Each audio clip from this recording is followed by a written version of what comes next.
सिस rejection letter के अंदर में आप आइमा से कार्ड लेने की ग्राउंड ढूंढ सकते हो जो कि आपके फेवर में हो और आइमा के अगेंस्ट हो। आर्टिकल 9 एंड पैराग्राफ 2 के मुताबिक यूसीएफ का फंक्शन होता है कि अगर आप पोर्चुगल के अंदर में ओवरस्टेड या क्रिमिनल रिकॉर्ड्स आप फॉरेनर पाए जाते हैं, उसके बाद में उनको नोटिफिकेशन देना, नोटिफिकेशन के बाद में उनको कंट्री आउट देना। अथॉरिटी की ओर सिस अलर्ट के कारण लोगों को नोटिफाई किया जा रहा है और कुछ लोगों के कार्ड जो है रिजेक्ट भी किए जा रहे हैं। लेकिन इस वीडियो के माध्यम से मैं ये बताने की कोशिश करूंगा, क्या सिस अलर्ट में आपका नाम आया है ऑस्ट्रेलिया, फ्रांस, डेनमार्क, किसी भी कंट्री में, और आपने रिक्वेस्ट की कि आपका नाम जो है रिमूव कर दिया जाए, लेकिन उस अथॉरिटी की ओर से अगर आपका नाम रिजेक्ट किया जाता है और आपको किसी तरह का रिजेक्शन लेटर दिया जाता है, तो उस रिजेक्शन लेटर के अंदर में आप आइमा से कार्ड लेने की ग्राउंड ढूंढ सकते हो। आप डायरेक्ट उस लेटर की रिजेक्शन के बेस पे आइमा के साथ कम्युनिकेशन करते हो, क्योंकि उस कार्ड के अंदर में काफ़ी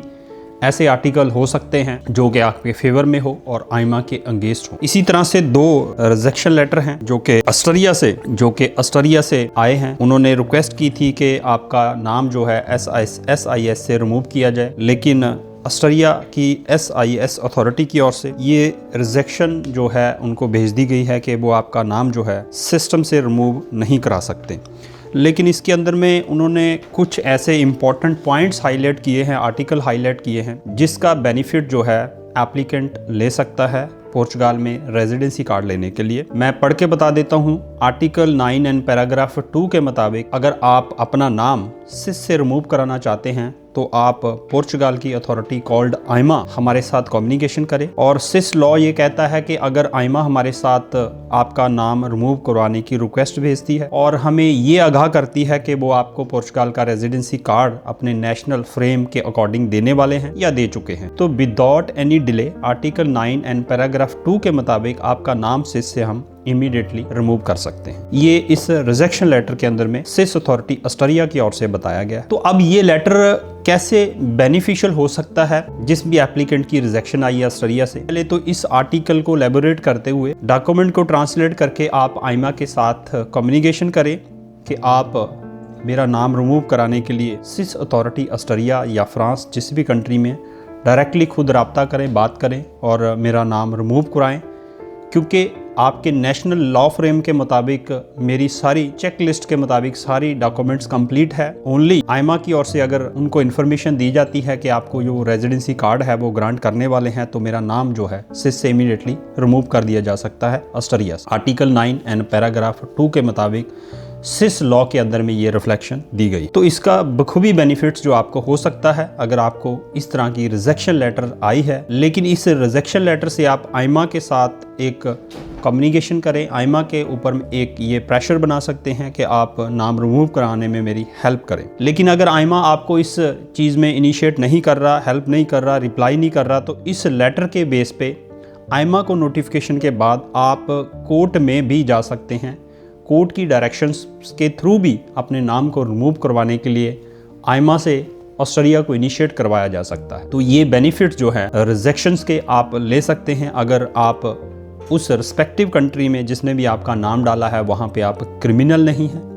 कोई भी आपकी वहाँ क्रिमिनल प्रोसीडिंग नहीं चल रही। पोर्चुगल के लॉ को आर्टिकल 88 एंड 89 की रिक्वायर्ड डॉक्यूमेंट की चेक लिस्ट है उसको आपने फुलफिल कर लिया है। अभी हम चलते हैं कि डॉक्यूमेंट की जो चेक लिस्ट है आइमा की 88 एंड 89 आर्टिकल की, जब आपने अपनी फाइल लॉ की थी किसी भी ईयर में, 2018 में, 19 में, 20 में, 21 में, 22 में, दैट टाइम वाज सेफ, उस समय सेफ होती थी, प्रेजेंटली आइमा है। अभी ये एक डॉक्यूमेंट की लिस्ट जो मेरे हाथ में है, एक लॉ की जो कंप्लीट चेक लिस्ट वो मेरे हाथ में है, जो आर्टिकल 88 एंड 89 में रिक्वायरमेंट होती है एप्लीकेंट को रेजिडेंस कार्ड लेने से पहले या अपना मैनिफेस्टो ऑफ क्रिएट करने से पहले उनको इस प्रोविजंस और इस लॉ के बारे में अंडरस्टूड करना होता है, समझना होता है। लेकिन इसके अंदर में कहीं पे भी ऐसा जिक्र नहीं किया गया, कहीं पे भी ऐसा रिफ्लेक्शन नहीं की गई कि अगर आपका नाम SIS सिस्टम में होगा तो हम आपको पोर्चुगल का रेजिडेंसी कार्ड जो है नहीं देंगे। ये बिल्कुल भी नहीं लिखा हुआ कहीं पे भी। चेक लिस्ट मैं अपने हाथ में लेके बात कर रहा हूँ। लेकिन हालांकि इसके अंदर में बार बार काफ़ी दफ़ा इस लॉ प्रोविज़न के अंदर में ये जरूर जिक्र किया गया है कि अगर आप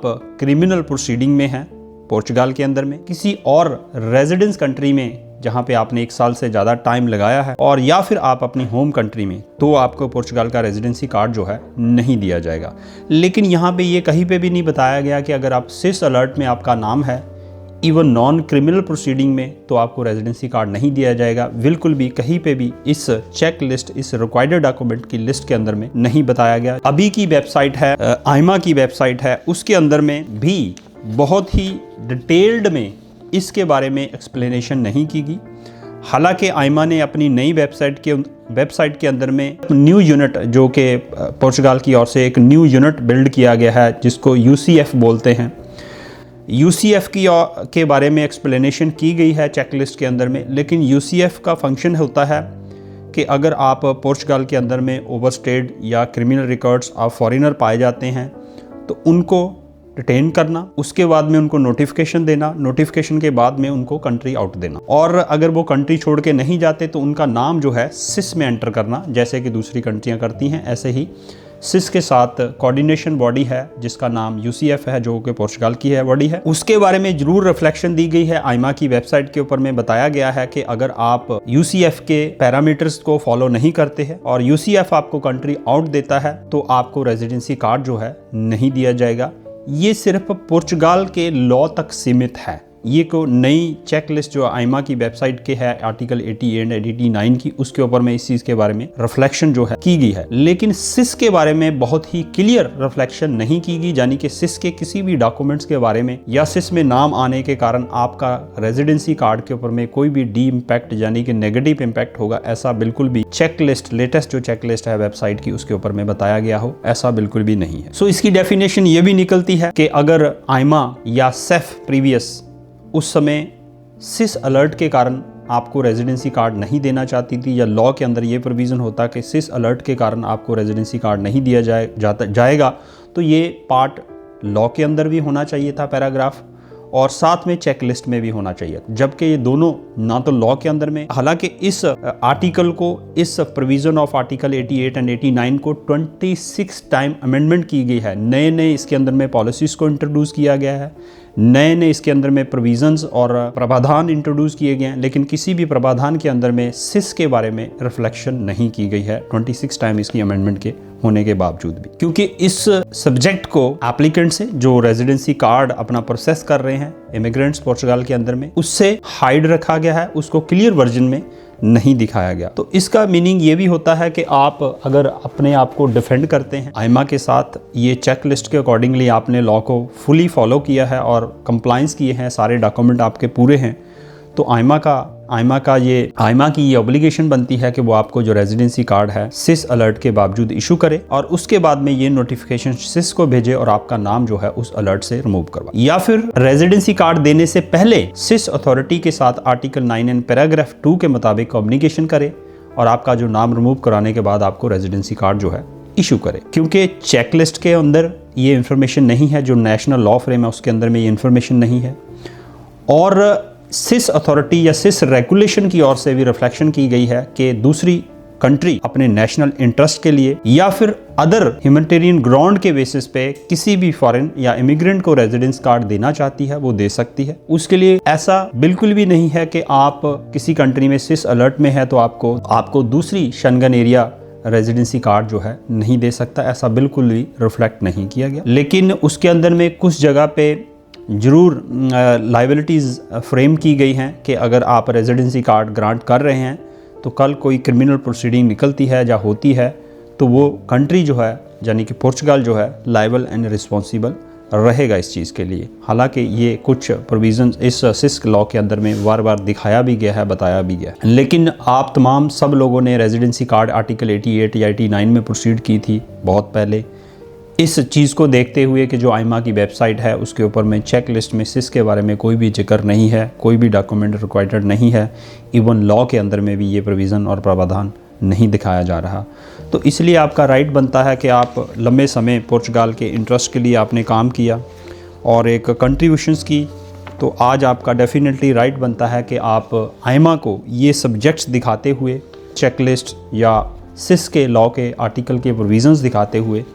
रेजिडेंसी कार्ड के लिए क्लेम कर सकते हैं। आप क्वालिफाई होते हैं, आप एलिजिबल होते हैं।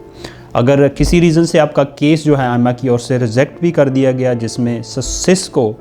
रेफरेंस देते हुए आपका केस अगर रिजेक्ट किया है, तो आप अपने आप को डिफेंड कर सकते हैं। आप कोर्ट में भी आइमा के अगेंस्ट प्रोसीडिंग कर सकते हैं, इन डिफरेंट आर्टिकल्स का रेफरेंस देते हुए, इन डिफरेंट आर्टिकल्स की बेस पे आर्गूमेंट करते हुए आइमा के साथ आप कोर्ट में भी अपने आप को डिफेंड कर सकते हैं, प्रोसीड कर सकते हैं। इसी तरह की तमाम इन्फॉर्मेशन और टॉपिक हमारी टीम लगातार लेके आती रहेगी। तब तक के लिए मुझे यानी कि DS सैनी को दीजिए इजाज़त। थैंक यू, धन्यवाद।